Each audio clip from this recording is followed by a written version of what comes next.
Hello students, मेरा नाम आदित्य है and you all are very welcome on this channel. तो कैसे आप लोग? बढ़िया है, मस्त है, खुश है। चलिए, आज का लेक्चर जो क्लास 9th का हम लोग मैथ पढ़ रहे थे उसी को और आगे बढ़ाएंगे। क्लास 9th का मैथ में हम लोग एक बेसिक इंट्रोडक्शन देखे थे ट्रायंगल का। आज का जो लेक्चर रहेगा वो थ्योरम पे बेस्ड रहेगा और उसके बाद जो लेक्चर मिलेगा आपको थ्योरम्स पे सवाल रहेगा। ठीक, तो मेरा जो हेडिंग रहेगा सबसे पहला थ्योरम 1 जो रहेगा मेरा फर्स्ट हेडिंग, थ्योरम 1। ठीक, ये एकदम सबसे बेसिक थ्योरम है जिसको हम प्रूफ करना चाह रहे हैं। सर, थ्योरम सिंपली इतना बात बोलता है क्या कि इस थ्योरम में हमको पता करना है कि sum of angles of a triangle जो होता है 180 डिग्री के बराबर होता है। यही हमको प्रूफ करना है। ठीक, तो हमको बेसिकली क्या प्रूफ करना है समझते हैं। हमको प्रूफ करना है the sum of angles of triangle. Short में मैं ट्रायंगल को इसे लिख रहा हूं, इज इक्वल टू 180 डिग्री। यही हमको प्रूफ करना है। कहने का तात्पर्य यह है कि अगर हम ABC एक ट्रायंगल बनाते हैं, ये हमारा A, ये हमारा B, ये हमारा C। मैं एक बार देख लेता हूं कि पिक्चर पूरा आ रहा है कि नहीं, वरना दिक्कत हो जाएगा। हाँ, बढ़िया। चलिए, सब कुछ ठीक है, एकदम स्टार्ट करते हैं हम लोग। ABC एक ट्रायंगल है, क्लियर है? ABC एक ट्रायंगल है। अच्छा, हमको प्रूफ करना है कि sum of angles of a triangle मतलब क्या कि सर ये एंगल प्लस ये एंगल प्लस ये एंगल जो है हमारा 180 डिग्री होगा। बढ़िया। तो पहले सबसे पहले हम लोग क्या लिखते हैं, गिवन, दिया हुआ क्या है। तो मेरे पास दिया हुआ है कि triangle ABC where A, B, C are the vertices of a given triangle। Triangle हम शॉर्ट में लिख रहे हैं इसको ट्रायंगल। ठीक, अच्छा, ये पहला था गिवन। गिवन के बाद हम लोग लिखते हैं टू प्रूफ। भाई, हमको आखिर में प्रूफ क्या करना है? तो प्रूफ हमको यही करना है कि सर इस ट्रायंगल में जो है तीनों एंगल का जो सम आएगा वो सम 180 डिग्री आएगा। कहने का तात्पर्य यह है कि angle A plus angle B plus angle C बराबर ये एंगल A, ये एंगल B, ये एंगल C, ये बराबर 180 डिग्री होगा। ये प्रूफ करना हमको। क्लियर है बात? नेक्स्ट, कुछ कंस्ट्रक्शन का आवश्यकता है। बिल्कुल सर, कुछ ना कुछ कंस्ट्रक्शन का तो जरूर आवश्यकता है प्रूफ करने के लिए, वरना अगर हमको कुछ भी नहीं रहेगा तो हम कैसे प्रूफ करेंगे कि ये है। तो हम एक काम करते हैं, एक लाइन बना देते हैं DE। फॉर एग्जांपल ये लाइन है, क्या इस लाइन का नाम दे दिए DE। ठीक, आई होप कि दिख रहा होगा आपको। DE लाइन बना लिए जो कि BC के पैरेलल है। ठीक, तो हम लिख रहे हैं यहां कि draw a line DE such that it is parallel to what? किसके पैरेलल है? BC के। कहने का तात्पर्य यह है कि सर ये वाला जो लाइन है और ये वाला जो लाइन है वो पैरेलल है। क्लियर है बात? चलिए, अब हम लोग प्रूफ स्टार्ट करते हैं। समझिएगा बात को आराम से, प्रूफ स्टार्ट करते हैं। सबसे पहला बात आप हमको बताइए, इसका नाम हम दे दिए क्या? इसका नाम हम 1 दे दिए, इसका नाम 2 दे दिए और इसका नाम 3 दे दिए। आसान रहेगा करने में। ठीक है, तो हम एक जगह बस हम ऐसे बोल रहे हैं कि एंगल 1 और B के जगह हम ऐसे बोल रहे हैं एंगल 2 और C के जगह हम ऐसे बोल रहे हैं एंगल 3। उसका जो सम है वो 180 डिग्री है। ठीक, ये हमको प्रूफ करना है। क्लियर? अच्छा, ये वाला हम एंगल अपने मन से मान लिए, ध्यान दीजिएगा। ये वाला हम एंगल अपने मन से मान लिए एंगल 4 और ये वाला एंगल हम अपने मन से मान लिए एंगल 5। क्लियर है बात? चलिए, नाउ समझिएगा बात को। नाउ क्या कि sir DE is parallel to क्या? BC। DE जो है वो BC के पैरेलल है। देखो ना बाबू, DE is parallel to BC। Next, उसके बाद AB क्या है? AB is transversal. AB is transversal. Clear है? तो जैसे आप थोड़ा सा ध्यान से देखोगे तो ए बी इस तरह से लाइन एक्सटेंड कर रहा है, ए बी लाइन इसे एक्सटेंड कर रहा है। अब सिर्फ किस बात पे ध्यान देना है, DE और BC आपस में पैरेलल है और AB एक ट्रांसवर्सल है। तो अगर AB एक ट्रांसवर्सल है सर, तो दिस एंगल बराबर दिस एंगल होगा, या हम बोले एंगल 4 बराबर एंगल 2 होगा। बिल्कुल होगा सर, आप ही पढ़ाए थे पैरेलल लाइंस वाला कॉन्सेप्ट में, क्या कि अगर दो लाइंस इस तरह से पैरेलल है और अगर ये मेरे हाथ को देखिएगा, दो लाइंस DE और BC पैरेलल है और अगर ये ट्रांसवर्सल AB इस तरह से गिरा है तो ये एंगल बराबर ये एंगल होगा। काहे कि इस दोनों को हम लोग बोलते हैं अल्टरनेट इंटीरियर एंगल। ठीक, तो हम यहां से लिख सकते हैं देयरफॉर एंगल 4 बराबर एंगल 2 का है, हम लोग लिखेंगे अल्टरनेट, शॉर्ट में मैं लिख रहा हूं, पूरा ही लिख देता है वरना आप बोलिएगा, अल्टरनेट इंटीरियर एंगल। ठीक, शॉर्ट में थोड़ा कर दिए, अल्टरनेट इंटीरियर एंगल, इसको हम मान लिए इक्वेशन 1। क्लियर है बात? आई होप बात समझ में आ रहा होगा। इसको हम बोल दिए अल्टरनेट इंटीरियर एंगल। ठीक, नेक्स्ट हम यहां पर करते हैं, समझिएगा बात। सिंस, अब आगे DE is parallel to BC। ठीक, DE is parallel to BC and also, बाबू DE पैरेलल टू BC है ही, अब AC भी तो ट्रांसवर्सल है, also AC is a transversal, AC is a transversal. Clear है बात? हम क्या बोले, थोड़ा सा आप ध्यान दीजिएगा, हम ये लाइन को ऐसे एक्सटेंड कर रहे हैं। ठीक है, देखो यहां से DE और BC आपस में पैरेलल है और AC जो है बाबू, ये AC जो है ये एक ट्रांसवर्सल है, किसके लिए, DE और BC के लिए।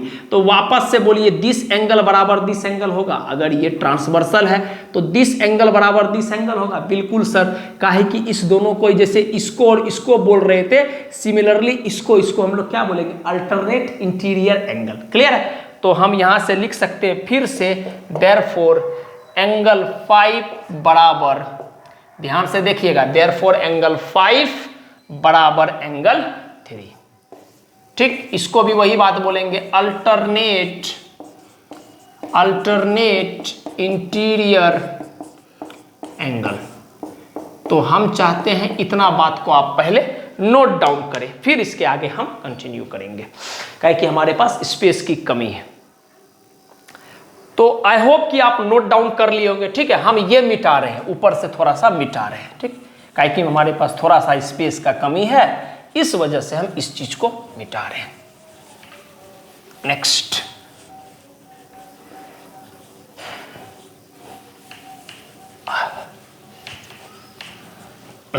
ठीक, तो यहां से हमको कंक्लूजन में आया कि सर सिंपली बता देते हैं, ये और ये पैरेलल है तो ये एंगल बराबर ये एंगल होगा, का है अल्टरनेट इंटीरियर एंगल। सिमिलरली ये पैरेलल है और ये ट्रांसवर्सल है तो ये एंगल बराबर ये एंगल, मतलब 5 बराबर 3 का है अल्टरनेट इंटीरियर एंगल, यहां लिखा हुआ है। ठीक, अच्छा, अब आगे समझिए बात को।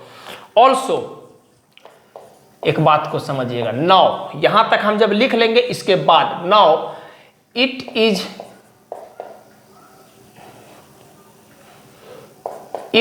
is known that, क्या कि सर DE जो है मेरा वो तो एक स्ट्रेट लाइन है। It is non that DE is a straight line. ठीक है, हम क्या बोल रहे हैं सर, DE जो मेरा है वो स्ट्रेट लाइन है। तो आपको पता है कि सर स्ट्रेट लाइन जो होता है तो ये पूरा एंगल का सम कितना होता है, 180 डिग्री। तो यहां से हम बोल सकते हैं देयरफॉर एंगल 4, ये पूरा एंगल किससे बना है बाबू, ये एंगल और ये angle 4 plus angle 1 plus angle 5 बराबर 180 डिग्री का है। हम लोग सिंपली बोल सकते हैं कंडीशन क्या, स्ट्रेट एंगल। अरे बाबू सम 180 डिग्री मतलब स्ट्रेट एंगल। इसको इक्वेशन हम 3 नहीं, इसको रहने दो यहीं पर, इसको यहीं रहने दो। ठीक, हम लोग क्या कंक्लूजन पे आए कि अगर सर ये स्ट्रेट लाइन है तो एंगल 4 हमको पता है स्ट्रेट लाइन में पूरा एंगल 180 डिग्री होता है, लाइन्स एंड एंगल का स्टार्टिंग का लेक्चर में आपको बताए थे। तो ये पूरा जब 180 डिग्री होगा तो this angle plus this angle plus this angle, मतलब angle 4 plus angle 1 plus angle 5 का सम कितना होगा 180 डिग्री। क्लियर है बात? अच्छा, अब आप इक्वेशन 1 को थोड़ा सा देखो, क्या हम एंगल 4 को, इक्वेशन 1 ये वाला है, क्या हम एंगल 4 को एंगल 2 लिख सकते हैं? बढ़िया बात है सर, एंगल 4 को आप एंगल 2 से रिप्लेस कर सकते हैं। फिर बोलेंगे इक्वेशन 2 को देखो, ये वाला रहा इक्वेशन 2, क्या हम एंगल 5 और एंगल 5 को हम एंगल 3 लिख सकते हैं? देखो यहाँ से, क्या हम एंगल 5 को एंगल 3 लिख सकते हैं? 100% सर। तो यहाँ से लिखेंगे हम लोग क्या, from equation 1 and 2 we gate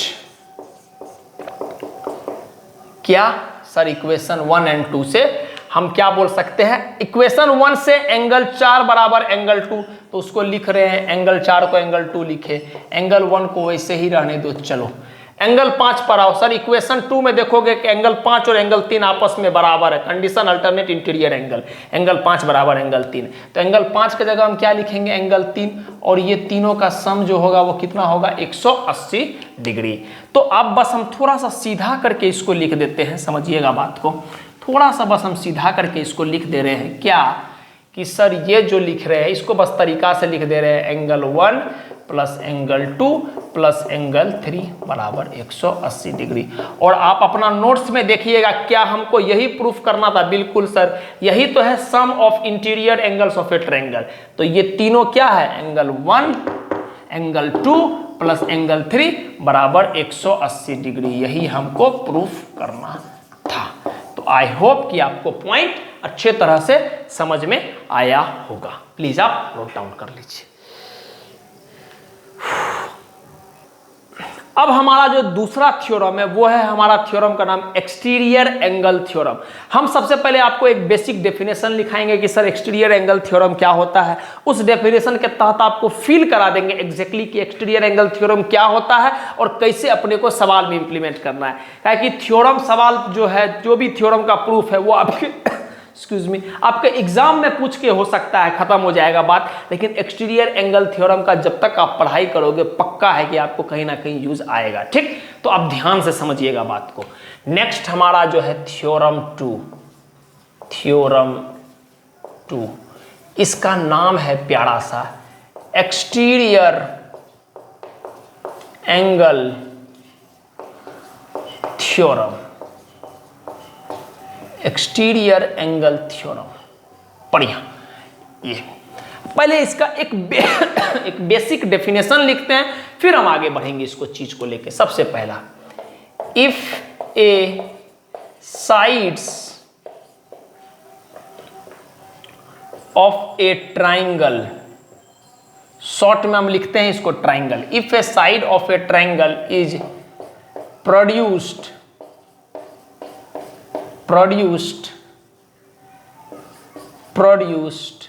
such that an exterior angle is formed, such that an exterior angle is formed। आप एकदम निश्चिंत रहिएगा, पहले आप लिखिए चीज को, पूरा अच्छा सब बात समझ में आएगा, गारंटी लेते हैं इस बात का। such that an exterior angle is formed, then the exterior angle जो भी बनेगा, then the exterior angle is equal to sum of far interior angle। बस इतू सा बात। हम क्या बोले, if A side of triangle is produce, triangle का कोई भी साइड को हम इस तरह से बढ़ा रहे हैं कि जैसे आपके लिए एक एक्सटीरियर वर्ड और इंटीरियर वर्ड को पहले समझिए आप। इंटीरियर वर्ड का मतलब अंदर, इनसाइड, एक्सटीरियर वर्ड का मतलब होता है बाहर, एक्सटीरियर मतलब बाहर। ठीक, तो जब आप ट्रायंगल का किसी साइड्स को बढ़ाओगे, प्रोड्यूस करोगे, तो आपको एक एक्सटीरियर एंगल मिलेगा, और वो एक्सटीरियर एंगल जो होगा सम ऑफ, ये वर्ड देखिएगा, far interior angle, sum of interior angle नहीं, फार इंटीरियर एंगल के बराबर होगा। समझते हैं क्या हम बोलना चाह रहे हैं, एकदम आराम से समझेंगे। जैसे मान लिए आपके पास एक ट्राइंगल है ए बी और सी। अब हम क्या बोल रहे हैं कि हम BC साइड को एक्सटेंड कर रहे हैं, ठीक है। चलो BC साइड को हम क्या किए, BC साइड को ऐसे करके एक्सटेंड कर दिए, कहां तक, किसी पॉइंट D तक। तो आपको एक एंगल फॉर्म होगा, ए देखिएगा ध्यान से देखिएगा। If A side of a triangle is produce, किसी भी ट्रायंगल का साइड को जब आप प्रोड्यूस कर देते हैं, बढ़ा देते हैं, प्रोड्यूस मतलब बढ़ा देना, तो एक एक्सटीरियर एंगल फॉर्म होता है। एक्सटीरियर एंगल इज फॉर्म, मान लेते हैं इसका नाम, ये एंगल 1 है, ये एंगल 2 है, ये एंगल 3 है और ये एंगल 4 बन गया, ठीक। तो एक एक्सटीरियर एंगल बनता है, यही बाहर वाला जो एंगल बन रहा है इसी को एक्सटीरियर एंगल बोलते हैं, क्लियर। अच्छा, ये जो एक्सटीरियर एंगल फॉर्म होता है, then the exterior angle is equal to sum मतलब जोड़, किसके, फार इंटीरियर। देखो इसके, इस एक्सटीरियर के लिए 3 को इंटीरियर एंगल है, लेकिन ई इंटीरियर एंगल जो है एक्सटीरियर एंगल के बगल में है, नियर में है। हमको नियर से मतलब नहीं लेना, हमको लेना है मतलब फार से, फॉरवर्ड से। तो यहां से क्या बोल सकते हैं, एंगल 4 बराबर एंगल 1 प्लस इसके लिए ये दोनों दूर है, ये पास है, तो यहां से हम बोल सकते हैं by exterior angle theorem angle 4 is equal to angle 1 plus angle 2। I hope बात समझ में आया होगा, कोई दिक्कत नहीं, नहीं समझ में आया चीज कोई दिक्कत नहीं। अभी एक और करते हैं, समझ जब तक नहीं आएगा करते रहेंगे। चलिए फिर से हम एक ट्रायंगल बना दिए ए बी सी। अब हम ए बी साइड को एक्सटेंड कर रहे हैं, लो एक्सटेंड कर दिए, तो पक्का है कि एक एंगल बनेगा। लो एंगल बन गया, मान लो इसका नाम x दे दिए, ठीक। अब ये है 1, ये है 2, ये है 3। तो इस x के लिए 3 इंटीरियर एंगल है, बिल्कुल सर। तो इस x के लिए नियर वाला इंटीरियर एंगल कौन है, पास वाला इंटीरियर एंगल कौन है? सर आप बोलेगा सर इसके जस्ट बगल में ये है, ठीक, बढ़िया बात। अगर पूछेंगे आपसे x के लिए दूर वाला इंटीरियर एंगल कौन, दूर वाला इंटीरियर एंगल कौन है, दूर वाला, तो आप बोलेगा सर इसके लिए ये पास वाला है, तो ये दोनों इसके लिए दूर वाला है। तो एक्सटीरियर एंगल थ्योरम क्या बोलता है, जो एक्सटीरियर एंगल आपका फॉर्म होगा ना, वो सम मतलब addition of far interior angle, दोनों दूर वाला इंटीरियर एंगल के बराबर होगा। कहने का तात्पर्य मतलब यहाँ एंगल x जो कि एक्सटीरियर एंगल है वो बराबर होगा किसके, एंगल 2 प्लस एंगल 3 के, एंगल 2 प्लस एंगल 3 के। नहीं समझ में आया? फिर से एक एग्जांपल्स लेते हैं। ए बी सी साइड को एक्सटेंड कर दिए, ए बी को एक्सटेंड कर रहे हैं, आप ए सी को करेंगे हम, देखिएगा ए बी सी, ध्यान से देखिएगा, ए सी साइड को एक्सटेंड कर रहे हैं, लो एक्सटेंड किए, यहाँ एक एंगल बन गया। फॉर एग्जांपल मान लेते हैं इसका वैल्यू 1, वाई, ये 1, ये 2 और ये 3। अब आप बताइए एक्सटीरियर, जब आप किसी ट्रायंगल का साइड को एक्सटेंड करेंगे, तो इसको पढ़ते रहिए, साइड को एक्सटेंड करेंगे, प्रोड्यूस करेंगे, तब जाके एक एक्सटीरियर एंगल बनेगा। बढ़िया बात है, एक्सटीरियर एंगल बन गया भाई, एंगल वाई, ठीक, बढ़िया। अब एक्सटीरियर एंगल के लिए 3 इंटीरियर एंगल है, 1 2 3, अंदर वाला एंगल 3 गो है, 1 2 3। इसके नियर में कौन एंगल है, बगल में कौन एंगल है, 1, उससे हमको कोई मतलब नहीं है, हमको फार इंटीरियर एंगल, देखो सम ऑफ फार इंटीरियर एंगल से मतलब है। इसके लिए फार इंटीरियर एंगल कौन है, 2 और 3, तो यहां से क्या लिखेंगे, एंगल वाई बराबर एंगल 2 प्लस का एंगल 3, ये आपका हो गया। बस इतू सा बात है, आप इसको नोट डाउन कर लीजिए। हम सिंपली बोले कि एक्सटीरियर एंगल को उसके बगल वाला एंगल से कोई लेना देना नहीं है, उसके बगल वाला एंगल से कोई लेना देना नहीं है, उसके बगल वाला एंगल से कोई लेना देना नहीं, अभी थ्योरम के रिलेवेंस में, ठीक है। उसको मतलब है उसके फार इंटीरियर एंगल से, उसको मतलब है उसके फार इंटीरियर एंगल से, उसको मतलब है उसके फार इंटीरियर एंगल से। क्लियर है? प्लीज आप नोट डाउन कर लीजिए। अब हम इसका प्रूफ देखते हैं एक्सटीरियर एंगल थ्योरम का, ठीक है। सबसे पहले एक डायग्राम बनाते हैं, समझिएगा बात को। ए बी सी, मान लेते हैं ये एंगल 1 है, मान लेते हैं ये एंगल 2 है, मान लेते हैं ये एंगल 3 है, और हम क्या किए, BC साइड को एक्सटेंड कर दिए कहां तक, D तक, और हम अपने मन से मान लिए ये एंगल 4 है। आपको बताया है सर एक्सटीरियर एंगल थ्योरम के तहत कि हमको एंगल 4 बराबर एंगल 2 प्लस एंगल 1 प्रूफ करना है। बहुत कोई दिक्कत नहीं, कर लेगा आराम से, समझते हैं।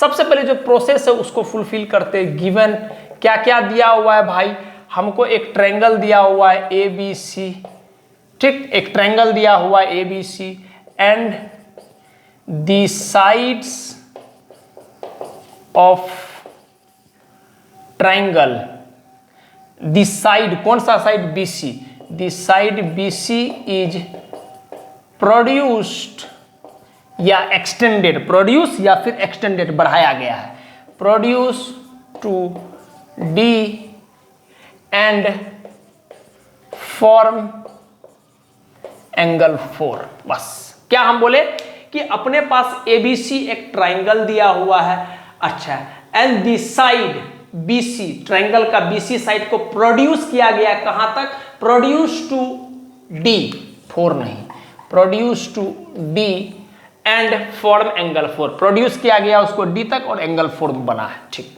बढ़िया। क्या प्रूफ करना है हमको, टू प्रूव, समझिएगा, टू प्रूव हमको करना है एक्सटीरियर एंगल थ्योरम। और एक्सटीरियर एंगल थ्योरम क्या बोलता है कि जो एक्सटीरियर एंगल बना है उसको इसके मतलब हटाओ, इंटीरियर नियर इंटीरियर एंगल से मतलब नहीं, एक्सटीरियर एंगल जो होता है वो सम ऑफ फार इंटीरियर एंगल के बराबर होता है। कहने का तात्पर्य हमको प्रूफ करना है angle 4 is equal to angle 1 plus का एंगल 2, इतू सा बात प्रूफ करना है। ठीक, करते हैं आराम से प्रूफ, कुछ कंस्ट्रक्शन नहीं सर, कोनो कंस्ट्रक्शन नहीं, आराम से स्टार्ट करते हैं, समझिएगा बात को। आप बताइए, since A B C is a triangle, आपको पता है कि ए बी सी एक ट्राइंगल है, ए बी सी एक ट्राइंगल है, और हमको पता है वी नो डेट क्या कि sir sum of interior angle of triangle is equal to 180 degree. हम क्या बोले कि सर ABC एक ट्राइंगल है और हमको पता है कि अभी इससे पहले जो थ्योरम प्रूफ किए वही तो प्रूफ किए थे, क्या कि sum of interior angle of a triangle is equal to 180 degree. तो देयरफॉर यहां से डायरेक्टली लिख सकते हैं कि एंगल 1 प्लस एंगल 2 का है, इंटीरियर एंगल कौन है, तीनों का 1 2 3, तो angle 1 plus angle 2 plus angle 3 बराबर 180 डिग्री। इसको अभी कुछ देर के लिए हम लोग इक्वेशन 1 रखें, कोई दिक्कत नहीं। चलिए आगे, 9 आप बताइए, BCD एक, BC एक स्ट्रेट लाइन है बाबू, साइड से तो स्ट्रेट लाइन ही होगा, और उसको सीधा एक्सटेंड किए तो पक्का है कि सर BCD एक स्ट्रेट लाइन आएगा। BCD is a straight line, is a straight line. तो यहां से हम क्या बोल सकते हैं, देयरफॉर आप बताओ, अगर BCD स्ट्रेट लाइन है तो स्ट्रेट लाइन पे अगर हम ये पूरा एंगल आपसे बात करेंगे तो आप बोलिएगा सर ये पूरा एंगल का तो सम 180 डिग्री होता है। काहे कि हम इस दोनों के लिए लीनियर पेयर या सिंपली स्ट्रेट एंगल भी बोल सकते हैं, लेकिन दो गो एंगल है तो हम बोलेंगे this angle plus this angle बराबर 180 डिग्री का है लीनियर पेयर। तो हम यहां से एक बात लिख सकते हैं, एंगल 3 प्लस एंगल 3, ये पूरा में क्या आ रहा है, ये 3 आ रहा है और 4 आ रहा है, एंगल 3 प्लस एंगल 4 बराबर 180 डिग्री। कारण क्या लिखोगे, कारण लिखोगे लीनियर पेयर। ठीक, इसको इक्वेशन 2 मान लिए। क्लियर है। अब हम थोड़ा सा यहां पर करते हैं चीज को, समझिएगा यहां पर। चलिए अब हमको बताइए बाबू कि एंगल 3 प्लस एंगल 4 180 डिग्री के बराबर है, angle 1 plus angle 2 plus angle 3 बराबर 180 डिग्री है। समझिएगा बात को, हम क्या बोले, ये तीनों जुड़ के 180 के बराबर आ रहा है और ये दोनों जुड़ के 180 के बराबर आ रहा है। मतलब लेफ्ट साइड, अगर आप राइट साइड का बात करेंगे तो 180 और 180 दोनों साइड में बराबर है, तो इसका मतलब ये पूरा, अरे ये तीनों मिलके 180 के बराबर हो रहा है और ये दोनों मिलके 180 के बराबर हो रहा है। इसका मतलब जब दोनों एक चीज मान लेते हैं, ये 180 के बराबर है, ये भी 180 के बराबर है, तो दोनों अगर बराबर चीज के बराबर है तो आपस में भी तो बराबर होगा। अगर इधर इधर दोनों 180 है तो ये दोनों तो आपस में बराबर होगा ना। तो हम यहां से डायरेक्टली लिख सकते हैं क्या, फ्रॉम इक्वेशन 1 एंड 2 क्या लिख सकते हैं हम लोग सर, इधर का angle 1 plus angle 2 plus angle 3 जो कि 180 के बराबर है, और हमको पता है यहां पर भी 180 है, और 180 किसके बराबर है? 3 + 4। तो यहां से लिख सकते हैं एंगल 3 प्लस एंगल 4। कोई दिक्कत? तो एंगल 3 से एंगल 3 कट गया, इधर एंगल 4 इधर एंगल 2, इसको हम इधर रख रहे हैं, इसको उधर ले जा रहे हैं, तो एंगल 4 इधर आ गया और ये आ गया एंगल 1 प्लस एंगल 2, या सिंपली बोलो एंगल 4 बराबर एंगल 1 प्लस एंगल 2। और आई होप कि यही चीज हमको आपको प्रूफ करना था। आप थोड़ा सा ध्यान से देखो, एंगल 4 बराबर एंगल 1 प्लस एंगल 2, एंगल 4 बराबर एंगल 1 प्लस एंगल 2, यही हमको प्रूफ करना था। इसी पूरा चीज को हम लोग बोलते हैं एक्सटीरियर एंगल थ्योरम। क्लियर है बात? तो यहां पर हमारा थ्योरम खत्म हो गया। अब जो नेक्स्ट लेक्चर मिलेगा आपको, वो नेक्स्ट लेक्चर आपको सवाल पे मिलेगा। ठीक, तो जैसा हम हमेशा बोला करते हैं, कोई भी परिस्थिति हो, किसी भी तरह का परेशानी हो, मस्त रहिए, पढ़ाई लिखाई करते रहिए, और कम से कम वक्त निकाल के अपने बारे में भला सोचिए। आप अगर अपने बारे में अच्छा सोचिएगा तो नो डाउट समाज दुनिया सब आपके साथ अच्छा ही करेगा। आप निश्चिंत रहिए सब चीज से। ठीक, तो प्लीज आप नोट डाउन कर लीजिए।